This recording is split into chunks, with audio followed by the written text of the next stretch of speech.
Hi everyone, I welcome you all to my channel and it's been a month. मैं आज पूरा 1 महीने बाद ये वीडियो रिकॉर्ड कर रही हूँ। लास्ट वीडियो मैंने 25 मार्च को अपलोड की थी और एक्चुअली काफ़ी कुछ हुआ इस लॉकडाउन ड्यूरेशन में। And I use to be a morning person when I could go out for a run, but during this lockdown I started being a night person. तो वो जो वेकअप पार्टी वाला जो इंसेंटिव था ना, तो वो चला गया था। तो इस वजह से भी मैं वीडियो रिकॉर्ड नहीं कर पाई थी और भी सारी चीज़ें थी। बट इतना सब कुछ होने के बाद भी मतलब आप लोग सब्सक्राइब कर रहे हैं, चैनल को देख रहे हैं, वॉचिंग मिनट्स बहुत ज़्यादा मतलब इंक्रीज़ हैं, काफ़ी ज़्यादा हैं। तो इस वजह से मुझे लगा कि मुझे ये जर्नी जो है कंटिन्यू करनी चाहिए। और आपके सजेशंस मुझे लेने हैं कि मुझे मतलब किस चीज़ पे मैं वीडियो बनाऊँ अपार्ट फ्रॉम न्यूज़। लाइक आपको किस टाइप के वीडियो चाहिए, रिलेटेड टू हिस्ट्री चाहिए या फिर पॉलिटी या फिर स्टैटिक पार्ट का क्या चाहिए। ठीक है, तो पर्टिकुलर आप अपने कमेंट्स ज़रूर आप मुझे बताइएगा आपको किस प्रकार की वीडियो चाहिए। ठीक है, तो अगर हम अभी की न्यूज़ की बात करें तो अभी मैं इंडियन एक्सप्रेस और जो मैं दैनिक जागरण जो डिस्कस करती थी, थोड़ा बहुत वही मैं डिस्कस करूँगी। ठीक है, ताकि आपको एक ब्रीफ इंसाइट मिले कि क्या कुछ हो रहा है, क्या हमारे लिए ज़रूरी है जानना। तो सबसे पहले हम बात कर लेते हैं कोरोना वायरस अपडेट की। तो कोविड-19 के जो केसेस हैं इंडिया में, ठीक है, वो लगातार बढ़ते ही जा रहे हैं। अभी नियर कितने हो गए, 25,000। ठीक है, तो it was biggest jump in death toll state wise tally में ये कहा गया है कि 24 घंटे में 57 जो जाने हैं वो गई हैं। और महाराष्ट्र जो है अभी सबसे ज़्यादा हाईएस्ट नंबर ऑफ डेथ्स है। उसके बाद गुजरात, मध्य प्रदेश और दिल्ली में कोरोना वायरस जो है इसका संक्रमण बढ़ता ही जा रहा है।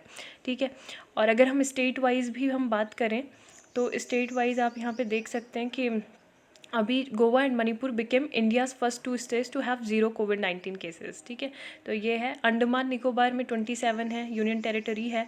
अरुणाचल प्रदेश में 1 है, असम में 36 है। मेरा उत्तराखंड है, तो उत्तराखंड में कितना है, 48। अपने अपने स्टेट का भी आप देख सकते हैं। और आरोग्य सेतु ऐप जो है वो आप डाउनलोड करके आप ये जान सकते हैं कि आपके आसपास कितने लोग जो हैं कोरोना वायरस से सिम्टम्स वो शो कर रहे हैं कोरोना वायरस के या नहीं।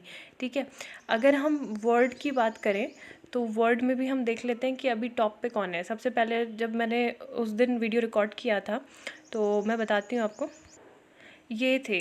ठीक है, 4 लाख केसेस थे, इनमें से डेथ थी 18,300 डेथ।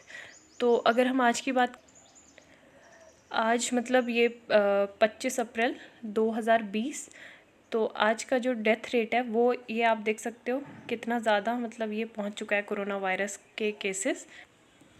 28 लाख से ज़्यादा ये केसेस आज के डेट में हो गए हैं। और रिकवरी रेट भी है, ठीक है, बट उतनी डेथ भी हो रही हैं। और जो क्रिटिकल कंडीशन में है वो कितने 58,524 लोग इस वक्त क्रिटिकल कंडीशन में हैं। अगर हम कंट्रीज़ वाइज देखें तो कंट्रीज़ का आप ये देख सकते हो, टॉप जो नंबर 1 है, जो एपिसेंटर बन गया आज के टाइम में, यूएसए है। ठीक है, तो यहाँ पे 52,185 लोगों की डेथ हो गई है कोरोना वायरस के कारण। और स्पेन दूसरे नंबर पे, फिर Italy, France, Germany, UK, Turkey ने अभी मतलब काफ़ी ज़्यादा डाटा भी उसने छुपाया था, रिलीज़ नहीं किया था, लेकिन वहाँ पे सडनली बहुत ज़्यादा स्पाइक देखने को मिला डेथ रेट में। ठीक है, फिर ईरान, फिर चाइना का ये आप देख सकते हो। चाइना के भी हमारे मतलब इतना ट्रांसपेरेंट क्लैरिटी नहीं है। इंडिया भी देखो अभी टॉप हम 16 में हैं। तो भगवान ना करे मतलब हम आ जाएं टॉप 10 में, तो फिर बहुत ही ज़्यादा मुश्किल है हमारे लिए इसको टैकल करना। ठीक है, तो ये आप ग्राफ भी देख सकते हैं। इसके अलावा जो कोविड-19 के जो इम्पैक्ट पड़ रहे हैं वो सब भी आपको पता होने चाहिए। कि हमारा सबसे मेन तो आपको ये पता होना चाहिए कि हमारा जो टूरिज़्म सेक्टर है ना, और जो ट्रैवल एंड टूरिज़्म फ़्लाइट्स जो हैं वो मेजरली हिट हुई हैं बहुत बुरी तरीके से, जो कि अभी मतलब रिवाइव नहीं कर सकती हैं किसी भी कीमत पर। और इसके अलावा भी बहुत सारी चीज़ें हैं, इसके इकोनॉमिक एस्पेक्ट्स हैं बहुत, जो है मतलब नेगेटिव इकोनॉमिक एस्पेक्ट्स हैं। इसके अलावा सोशल है, रिलीजियस है, तो आज हम उसी के बारे में बात करेंगे। ठीक है, तो उससे पहले ये आप देख सकते हो, centre issues advisory easing curbs on select shop sending 4 teams to new hotspots. तो यहाँ पे अभी कल ही रात को सरकार ने जो लॉकडाउन गाइडलाइंस थी उसमें कुछ अमेंडमेंट्स किए हैं। और जो कुछ शॉप्स हैं, जो किराना वगैरह की जो मार्केट है मतलब नियर बाय जो रूरल्स एरिया में है, तो उनको क्या किया है, ओपन करने का एडवाइजरी भी जारी की है, ठीक है। और बाकी जो ये अहमदाबाद, सूरत, हैदराबाद, चेन्नई है, ये मेजर हॉट स्पॉट डिस्ट्रिक्ट्स हैं, तो यहाँ पे इस तरह की कोई भी फैसिलिटी अभी नहीं मिलेंगी। और जो बाकी के जो मॉल्स हैं, लार्ज शॉपिंग कॉम्प्लेक्सेस हैं, वो शट डाउन ही रहेंगे अर्बन और रूरल एरियाज़ में, ठीक है। तो ये एक न्यूज़ इम्पॉर्टेंट थी। इसके अलावा जो चीज़ इम्पॉर्टेंट है वो भी मैं बताती हूँ आपको। And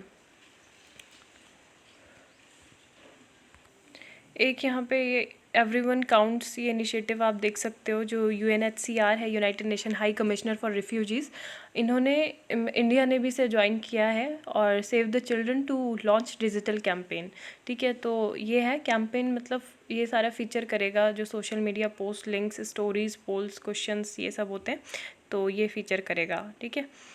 corona virus will be launched on April 25, 2020, save the children India with the message of everyone counts. तो ये इम्पॉर्टेंट चीज़ थी। इसके अलावा रमज़ान जो मंथ है वो भी बिगिन हो गया है। और इन civic bodies concern over PPE kits. मैं केवल इम्पॉर्टेंट न्यूज़ अभी बताती हूँ। अगर आपको डिटेल एनालिसिस चाहिए न्यूज़ का, तो वो आप मुझे कमेंट में आप लिख सकते हैं, ठीक है। और इसके अलावा आज के न्यूज़पेपर में जो इसमें जो एडिटोरियल आया हुआ है, ठीक है, 2-3 एडिटोरियल हम ये डिस्कस करेंगे। और मैं आपको इससे पहले एक इमेज दिखाना चाहती हूँ।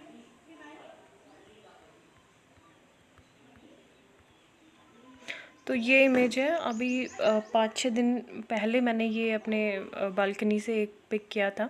तो आपको इस इमेज को देख के क्या लग रहा है, मतलब कैन यू इमेजिन?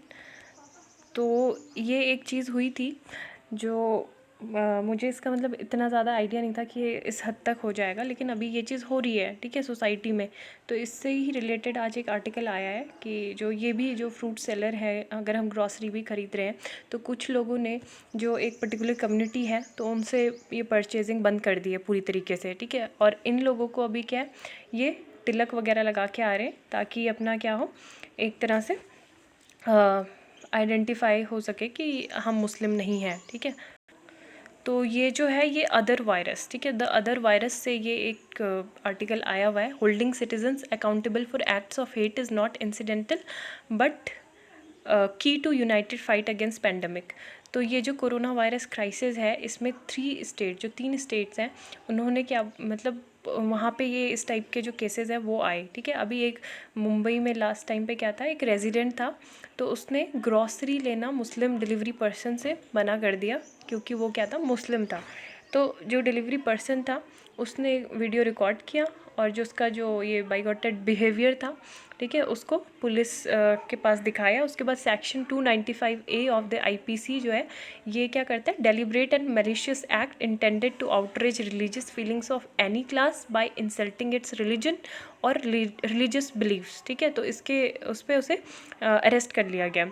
इसी प्रकार से गुजरात में भी एक केस हुआ था, तो उसमें सोशल मीडिया पे मैसेजिंग हो रही थी, फैलाया जा रहा था कि जो तबलीगी जमात है, कॉन्ग्रेगेशन, तो इन्होंने मतलब क्या किया था, कोविड हॉटस्पॉट बनाने का पूरा इन्होंने जिम्मा उठाया था, ठीक है, मुस्लिम कम्युनिटी में, ताकि मुस्लिम कम्युनिटी का क्या हो, पूरी तरह से बाइकआउट हो। इसके अलावा उत्तर प्रदेश में क्या हुआ था कि एक प्राइवेट हॉस्पिटल ने एक एडवर्टाइजमेंट रिलीज़ कर दिया था कि it would not admit Muslim patients unless they took a COVID test, कि वो मुस्लिम पेशेंट को एडमिट ही नहीं करेंगे जब तक वो अपना कोविड-19 का टेस्ट नहीं करा लेते, ठीक है। तो उसके बाद मेरठ पुलिस ने FIR फाइल की, वो सेक्शन 188, जो क्या कहता है, disobedience to order duly promulgated by public servant, and 295A and 505 statements conducing the public mischief. तो ये सारी चीज़ें थी, लेकिन जो सरकार द्वारा महाराष्ट्र, गुजरात, उत्तर प्रदेश, तीनों जो सरकारें हैं, ठीक है, अभी वो करेंटली BJP और शिवसेना जो वहाँ पे रूल कर रही हैं, लेकिन उन्होंने क्या किया, अपने जो पॉलिटिकल कमिटमेंट था उसके थ्रू उन्होंने मतलब स्टेप भी लिया। लेकिन क्या ये स्टेप सफिशिएंट है, क्योंकि ये सारी चीज़ें तो अभी हमारी कम्युनिटी में पहुँच चुकी है, ठीक है। और ये बिल्कुल भी सही नहीं है कि एक पर्टिकुलर एक जो वीडियो सर्कुलेट हुआ था अभी रिसेंट में, तो वो फेक तो नहीं था, लेकिन उस एक इंसान इंसान की वजह से अगर हम पूरी कम्युनिटी से मतलब बायकॉट कर देंगे, बहिष्कार कर देंगे खरीदना, तो फिर किसी का भी काम नहीं चलेगा उससे, ठीक है। तो ये बहुत ही गलत चीज़ है और हमें मतलब मेरे पॉइंट ऑफ व्यू से भी ये चीज़ सही नहीं है। हमें अगर आपके पेरेंट्स आपसे सहमत नहीं है, वो थोड़ा इस तरह की बातें करते हैं, तो आपको समझाना चाहिए कि ऐसा नहीं है, सारे लोग एक जैसे नहीं होते, ठीक है। चाहे वो जो अभी केस हुआ था पालघर वाला, तो उसमें भी हम साधु साधु बोल रहे हैं, ठीक है। तो हमें मतलब हर एक व्यक्ति को एज अ ह्यूमन बीइंग ही ट्रीट करना चाहिए, उस पर एक रिलीजन का ऐसे तमगा नहीं लगाना चाहिए, ठीक है। अभी यहाँ पे दूसरी चीज़ जो OIC है, ठीक है, तो उन्होंने भी बोला है जो इस्लामोफोबिया बढ़ रहा है इंडिया में कोरोना वायरस को लेके, तो ये सारी चीज़ें हैं। बस इसमें ये है कि heightened vigilance against the communal virus and a firm resolve to act against it must be seen to be an essential part of India anti COVID strategy.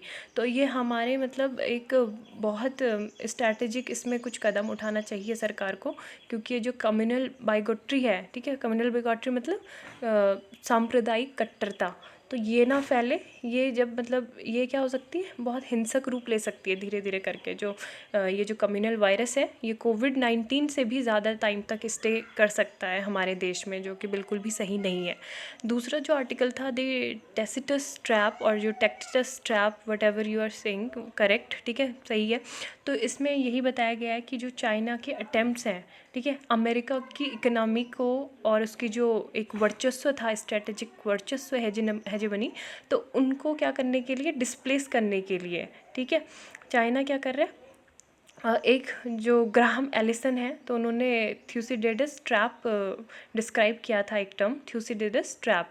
तो ये क्या होता है, the possibility of deepening tension as one great power seeks to replace another. Okay, तो इसमें मतलब ये क्या है कि when one great power threatens to displace another, so war is almost always the result। कि अगर एक जो बहुत बड़ी महाशक्ति है वो दूसरी जो शक्ति है उसको डिस्प्लेस करती है, तो उसका जो रिजल्ट होता है वो लास्ट में क्या होता है, युद्ध ही होता है, ठीक है। तो ये चीज़ है। So this tension has now been immeasurably deepened and the Trump administration has been seeking to redefine the terms of the economic relationship with China. तो अभी वो अपने मतलब क्या कर रहे हैं, रिडिफाइन कर रहे हैं कि चाइना से किस तरह के इकोनॉमिक संबंध होने चाहिए। और चाइना क्या है कि China, when the dynamics of Thucydides' trap were being analyzed, few had imagined that this competition would break out with both the Chinese and the American political system would be facing deep internal challenges। तो ये चीज़ है कि अब जो Tacitus trap है, over the Tacitus trap, the Chinese coin term है Tacitus trap, ठीक है। कि टैसिटस ट्रैप मैं सिंपल शब्दों में आपको बताती हूँ कि कितना भी अच्छा कोई भी सरकार करे तो उससे जनता की ओर से क्रिटिसिज्म ही मिलेगा, ठीक है, उसको बुरा ही कहेंगे। तो ये है, ये चाइनीज़ ने कॉइंट किया था ये Tacitus trap in homage to the great Roman historian Tacitus। So this trap describes a condition where a government has lost credibility to the point where it is deemed to be lying even if it speaks the truth। ठीक है, अगर वो सच भी बोल रही है तो इसका मतलब दूसरे जनता जो है उसको गलत ही समझेगी। तो ये चाइना का है, लेकिन अभी यही बोल रहे हैं कि what tactics Chinese government will adopt to achieve this end is an open question। But even the Chinese coiners of the term could not have imagined that the Tacitus trap might not just be a challenge facing China, it could become the defining political condition of our time। ठीक है, तो मतलब अभी China और USA के बीच में इतना ज़्यादा ही जो ये लड़ाई हो रही है। अभी चाइना क्या कर रहा है कि जो चाइना की जो कम्युनिस्ट पार्टी ऑफ चाइना है CPC, तो वो उनकी सत्ता बरकरार रहे, तो वो क्या कर रहा है, केसेस को हाइड कर रहा है अपनी सत्ता को बचाने के लिए, ठीक है। वहाँ पे अभी जो USA है, या फिर जो आपको 6 आइज़ जिसे बोलते हैं, 5 आइज़ जिसे बोलते हैं, ठीक है, UK और USA, तो इन सब ने मिलके बोला था कि हमें इन्वेस्टिगेशन करनी है चाइना के वुहान प्रोविंस में मेजरली, कि स्पेसिफिकली उन्होंने मतलब क्या रिसर्च किया, कुछ इन्वेस्टिगेशन, लेकिन उन्होंने सीधा मना कर दिया। तो जब दाल में कुछ काला होगा तभी आप लोग मना कर रहे हो, तो ये सब चीज़ें नहीं होनी चाहिए।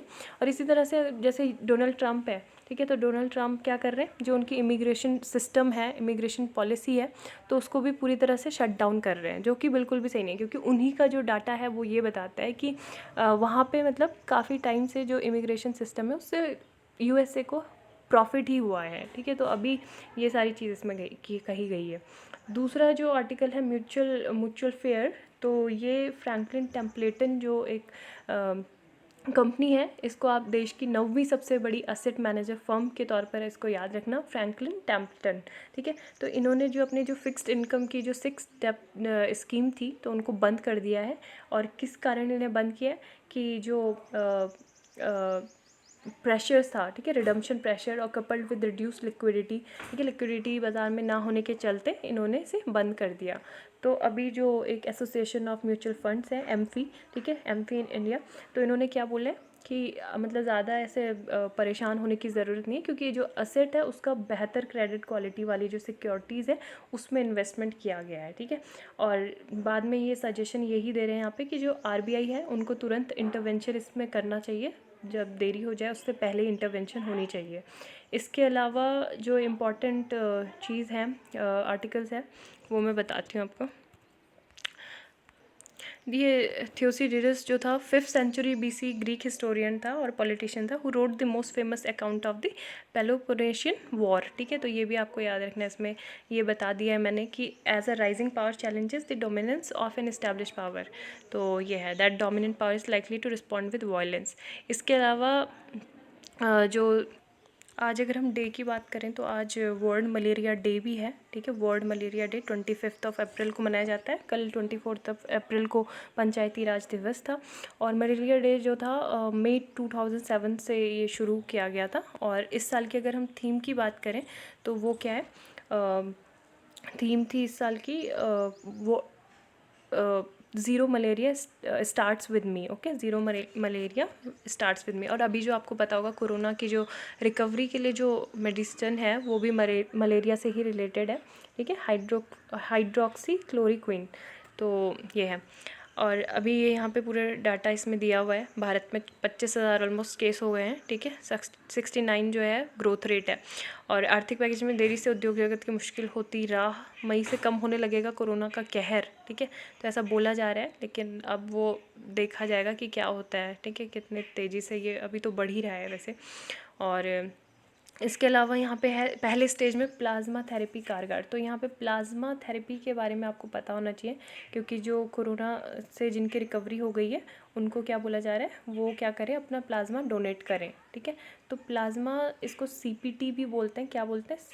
सीपीटी मतलब कॉन्वलेसेंट प्लाज्मा थेरेपी। तो इसमें क्या होता है, जो कोविड-19 से रिकवर हो चुके हैं उनमें जो डेवलप्ड एंटीबॉडी होता है उसको विकसित किया जाता है, ठीक है। एंटीबॉडी को उपयोग किया जाता है और ऐसे रिकवर लोगों का जो पूरा जो प्लाज्मा होता है वो लिया जाता है और इस प्लाज्मा को जो क्रिटिकल कंडीशन में जो पेशेंट है उनमें इंजेक्ट किया जाता है, ताकि जो एंटीबॉडी है उसको क्या किया जा सके, रिप्लेस किया जा सके और वायरस के जो खिलाफ जो पेशेंट का जो कि उनकी बॉडी है तो उसको क्या मिले, फाइट करने की मदद मिल सके। तो ये होता है।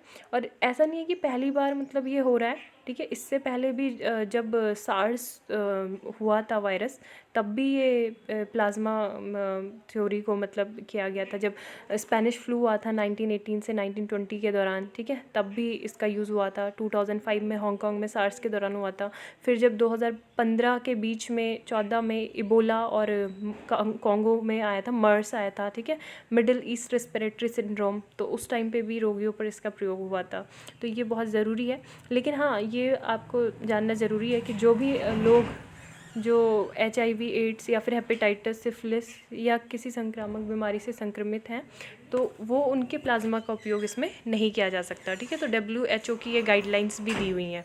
इसके अलावा जो इम्पोर्टेंट न्यूज़ है वो है